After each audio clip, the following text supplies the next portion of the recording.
അസ്സലാമു ഇന്ന് ഞാൻ സിമ്പിൾ ആയിട്ടുള്ള ഒരു സ്നാക്ക് ആയിട്ടാണ് വന്നിട്ടുള്ളത്. നമുക്ക് പെട്ടെന്ന് ഉണ്ടാക്കിയെടുക്കാൻ പറ്റുന്ന ഒരു അടിപൊളി സ്നാക്കാണ് ഇത്. കുട്ടികൾക്കൊക്കെ കൊടുത്തു കഴിഞ്ഞാൽ ഒത്തിരി ഇഷ്ടമാവും. അതുപോലെ നമുക്ക് വലിയ മെനക്കെടൊന്നും ഇല്ല ചെയ്യാനായിട്ട്. കുറച്ച് ഇൻഗ്രീഡിയൻസേ നമുക്ക് വേണ്ടുള്ളൂ. അപ്പോൾ നമുക്ക് നോക്കാം ഇതെങ്ങനെയാണ് ചെയ്തെടുക്കുന്നതെന്നുള്ളത്. അപ്പോൾ എല്ലാവരും ട്രൈ ചെയ്യുക. അപ്പോൾ നമുക്ക് വീഡിയോ തുടങ്ങാം.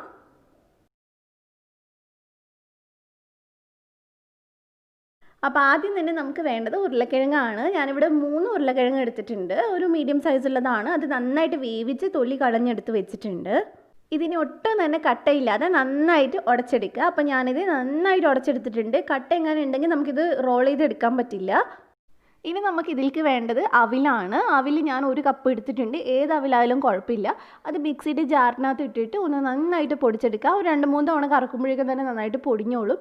അപ്പോൾ നല്ലപോലെ ഒന്ന് പൊടിച്ചെടുക്കുക. എന്നിട്ട് നമുക്കതങ്ങ് മാറ്റി വെക്കാം. അപ്പോൾ ഇനി നമുക്ക് ബാക്കിയുള്ള ഇൻഗ്രീഡിയൻസ് ചേർത്ത് കൊടുക്കാം. ഇനി നമുക്ക് ഉരുളക്കിഴങ്ങിനകത്തോട്ട് കുറച്ച് മല്ലിയില ചേർത്ത് കൊടുക്കാം. ഞാൻ അവിടെ 2-3 ടേബിൾ സ്പൂൺ ചേർത്തിട്ടുണ്ട്. പിന്നെ അതിൻ്റെ കൂടെ തന്നെ പച്ചമുളക് ചേർത്ത് കൊടുക്കുക. പച്ചമുളക് ഒട്ടും തന്നെ കനമില്ലാതെ നല്ല നേർമയായിട്ട് അരിഞ്ഞ് ചേർക്കണം, അല്ലെങ്കിൽ നമുക്ക് റോൾ ചെയ്തെടുക്കാൻ പറ്റില്ല. പിന്നെ ആവശ്യത്തിന് ഉപ്പ് ചേർത്ത് കൊടുക്കുക. ഇനി നമ്മളിതേ പൊടിച്ച് വെച്ചിട്ടുള്ള അവിലുണ്ടല്ലോ, അത് കുറച്ചായിട്ട് ചേർത്ത് കൊടുക്കുക. ഒരു 3-4 ടേബിൾ സ്പൂണൊക്കെ ചേർക്കുമ്പോഴേക്കും നമുക്ക് കറക്റ്റായിട്ട് ഒന്ന് ഉരുട്ടിയെടുക്കാൻ പറ്റും. പിന്നെ ഞാൻ ഇതിനകത്തോട്ട് ഒരു 1/2 ടീസ്പൂൺ ഗരം മസാല ചേർത്തിട്ടുണ്ട്.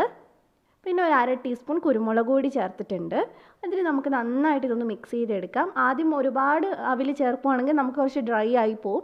അപ്പോൾ കുറച്ചായിട്ട് അവിൽ ചേർത്തിട്ട് നമുക്ക് എപ്പോഴാണോ റോൾ ചെയ്തെടുക്കാൻ പറ്റുന്നത്, ഉരുട്ടിയെടുക്കാൻ പറ്റുന്നത്, അത്രയും അവിൽ ചേർത്ത് കൊടുത്താൽ മതി. അപ്പോൾ നമ്മൾ പൊടിച്ച് വെച്ചത് മുഴുവനൊന്നും വേണ്ടി വരില്ല.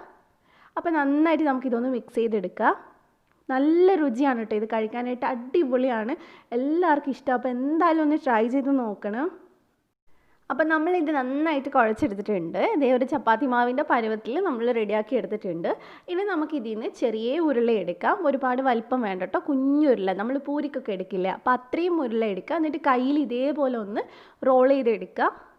ഇനി നമുക്ക് ഏതെങ്കിലും ഒരു ചപ്പാത്തി പലകയോ എന്തെങ്കിലും എടുത്തിട്ട് ഇതേപോലെ ഒന്ന് റോൾ ചെയ്താൽ മതി. റോൾ ചെയ്യുമ്പോൾ പൊട്ടിപ്പോവുകയൊക്കെ ചെയ്യും, കാരണം ഉരുളക്കിഴങ്ങാണ്, ചപ്പാത്തി മാവല്ലല്ലോ. അപ്പോൾ നമ്മളൊന്നും കൂടി അത് അവിടെ ഫിറ്റ് ചെയ്ത് കൊടുത്തിട്ട് നമുക്ക് വീണ്ടും ഇതേപോലെ ഒന്ന് റോൾ ചെയ്തെടുക്കാം. നമുക്ക് കുറച്ച് തിന്നായിട്ടുള്ളത് കിട്ടാൻ വേണ്ടിയിട്ടാണ്. അപ്പോൾ നിങ്ങൾക്ക് ഒരുപാട് ഒരുമിച്ച് റോൾ ചെയ്യാൻ ബുദ്ധിമുട്ടുണ്ടെങ്കിൽ കുഞ്ഞു ഉരുള എടുത്തിട്ട് 1-2 പീസായിട്ടൊന്ന് റോൾ ചെയ്തെടുക്കാം. അപ്പോൾ ഇതേ ഇനി ആ റോൾ ചെയ്തതൊന്ന് കട്ട് ചെയ്യാണ്. ഒരുപാട് കട്ടിയുള്ളതിനേക്കാളും തിന്നായിട്ട് ഇതേ ഈ ഒരു പരുവത്തിൽ കട്ട് ചെയ്തെടുക്കുമ്പോഴാണ് കേട്ടോ കഴിക്കാൻ നല്ല ടേസ്റ്റ് ഉണ്ടാവുക. അപ്പോൾ എല്ലാം ഞാൻ ഒരേ സൈസിൽ ചെയ്തെടുക്കുന്നുണ്ട്, കാണാനൊരു ഭംഗിക്ക് വേണ്ടിയിട്ടാണ്. അപ്പോൾ അത് ഇത്രയേ ഉള്ളൂ. സിമ്പിളാണ് ചെയ്യാനായിട്ട്, നമുക്ക് പെട്ടെന്ന് ചെയ്തെടുക്കാൻ പറ്റും. അപ്പോൾ ഇതേപോലെ തന്നെ നമുക്ക് ബാക്കിയുള്ളതൊക്കെ ചെയ്തെടുക്കാം. അപ്പോൾ അതേ നമ്മളെല്ലാം റെഡിയാക്കി എടുത്തിട്ടുണ്ട്. ഇനി നമുക്ക് ഫ്രൈ ചെയ്തെടുക്കാം. ഫ്രൈ ചെയ്യുമ്പോൾ ഒരു ഫ്രൈ പാനിൽ ചെയ്യാൻ നോക്കുക, അപ്പോഴാണ് നമുക്കിത് ഈസി ആയിട്ട് ചെയ്തെടുക്കാൻ പറ്റുക. അപ്പോൾ ഞാനിത് കുറച്ച് സൺഫ്ലവർ ഓയിൽ ഒഴിച്ച് കൊടുക്കുന്നുണ്ട്. ഒരുപാടൊന്നും വേണ്ട, അത് ജസ്റ്റ് ഒന്ന് മുങ്ങിക്കിടക്കണം, അത്രയും മതി. കാരണം അത് കനം കുറവല്ല, അപ്പോൾ ഒത്തിരി എണ്ണ വേണ്ടി വരില്ല. അപ്പോൾ അത് നല്ല ചൂടുള്ളപ്പം വേണം നമ്മളിത് ഇട്ട് കൊടുക്കാനായിട്ട്. ഇത് ഉരുളക്കിഴങ്ങാണ്, അപ്പോൾ നമ്മൾ ഫുൾ ഫ്ലെയിമിൽ വെച്ചിട്ടാണ് ഇത് ഫ്രൈ ചെയ്യുന്നത്. ഒരുപാട് വേവിക്കേണ്ട ആവശ്യമൊന്നുമില്ല. അതുകൊണ്ട് തന്നെ ഫ്ലെയിം ഫുള്ളിൽ വെച്ചിട്ട് ചെയ്യാൻ നോക്കുക, അല്ലെങ്കിൽ പൊടിഞ്ഞു പോകും. കാരണം നമ്മൾ ഈ കട്ട്ലറ്റൊക്കെ ചെയ്യുമ്പോൾ കണ്ടിട്ടില്ലേ പൊടിഞ്ഞു പോകുന്നത്, അപ്പോൾ അത് തീ കുറയുന്നതുകൊണ്ടാണ് അങ്ങനെ പറ്റുന്നത്. അപ്പോൾ ഫുൾ ഫ്ലെയിമിൽ തന്നെ നമ്മൾ ചെയ്യുക. എന്നിട്ട് നമ്മൾ സ്പൂണിട്ട് ഇളക്കാതെ ജസ്റ്റ് ഇതിങ്ങനെ ഒന്ന് ഇട്ട് ഇളക്കി കൊടുത്താൽ മതി. ഇതേപോലെ ചെയ്ത് കൊടുത്താൽ മതി. അപ്പോൾ എല്ലാ ഭാഗവും നന്നായിട്ട് ഫ്രൈ ആയിട്ട് കിട്ടും. അതുപോലെ തന്നെ ഇത് ഒരുപാട് കളർ മാറേണ്ട ആവശ്യമൊന്നുമില്ല. അത് ചിലപ്പോൾ 1-2 എണ്ണം പെട്ടെന്ന് റെഡി ആവും. അപ്പോൾ അങ്ങനെയുള്ള സമയത്ത് നമുക്ക് ആ 2 എണ്ണം മാത്രം എടുത്ത് മാറ്റാം. ഇതേപോലെ നമ്മൾ ഫ്ലെയിം കുറച്ച് വെക്കുന്ന സമയത്ത് ഇതിൽ എണ്ണയും കുടിക്കും. ഇങ്ങനെ ചെയ്യുകയാണെങ്കിൽ എണ്ണയൊന്നും കുടിക്കില്ല, നല്ല അടിപൊളിയായിട്ട് നമുക്ക് കിട്ടും. അപ്പോൾ ഇത് എല്ലാം ഏകദേശം റെഡി ആയിട്ടുണ്ട്. നമുക്കിതെല്ലാം കോരിയെടുക്കാം. ഇത് നമ്മൾ ഫ്രഞ്ച് ഫ്രൈസൊക്കെ കഴിക്കുന്ന പോലെ അല്ല, കുറച്ചും കൂടി ടേസ്റ്റിയാണ് കേട്ടോ കഴിക്കാനായിട്ട്. കുറച്ച് ഫ്ലേവറൊക്കെ ആയിട്ട് അടിപൊളിയാണ് സോസിൻ്റെ കൂടെ കൊടുക്കുന്ന സമയത്ത്. അപ്പോൾ അതേ ഞാൻ എല്ലാം റെഡിയാക്കി എടുത്തിട്ടുണ്ട്. അപ്പോൾ ഇതേപോലെ തന്നെ നമുക്കിനി ബാക്കിയുള്ളതൊക്കെ ഫ്രൈ ചെയ്തെടുക്കാം. ഫ്ലെയിം നല്ലോണം ശ്രദ്ധിക്കണം.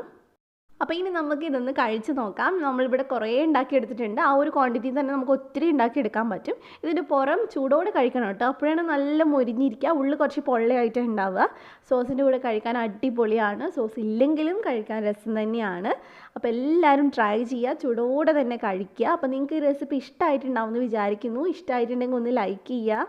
ഫ്രണ്ട്സിനൊക്കെ ഒന്ന് ഷെയർ ചെയ്ത് കൊടുക്കുക. അതേപോലെ ഈ ചാനലിൽ ആദ്യമായിട്ട് വരുന്നവർ ആരെങ്കിലും ഉണ്ടെങ്കിൽ ഒന്ന് ചാനൽ സബ്സ്ക്രൈബ് ചെയ്യുക. എന്നിട്ട് തൊട്ടടുത്തുള്ള ബെല്ല് ക്ലിക്ക് ചെയ്തിട്ട് ഓളും കൂടെ ക്ലിക്ക് ചെയ്യുക. എന്നാൽ മാത്രമേ ഞാൻ വീഡിയോസ് ഇടുമ്പോൾ നോട്ടിഫിക്കേഷൻ വരുള്ളൂ.